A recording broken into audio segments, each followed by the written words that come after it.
ಕೆಲವರಿಗೇನು ಬೇರೆ ಯಾರು ಏನು ಹೇಳಿದ್ರು ಸಾಕು ಸಂತೋಷವಾಗುತ್ತದೆ. ಮನೆಯವರು ಏನಾದ್ರೆ ಹೇಳಲಿ ಕೇಳಿಸಿಕೊಳ್ಳುವುದಿಲ್ಲ. ಆದ್ರೆ ನೀವು ಹಾಗಲ್ಲ.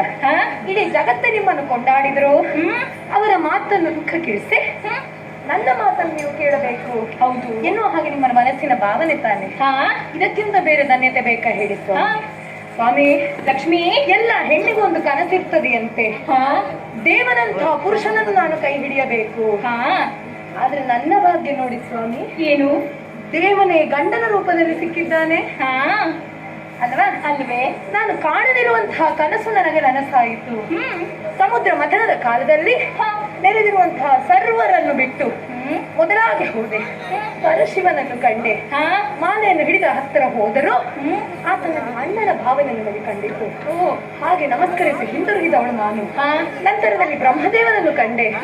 ನನಗೇನನ್ನಿಸಿದ್ದು, ಏನು ಸಕಲ ಜೀವರಾಶಿಗಳ ಸೃಷ್ಟಿಗೆ ಕಾರಣೀಕರ್ತ ಆತ, ಅವರಿಗೆಲ್ಲರೂ ತಂದೆ ಅಂತ ಆದ್ರೆ ನನಗೂ ತಂದೆಯ ಸಮಾನ ತಾನೆ.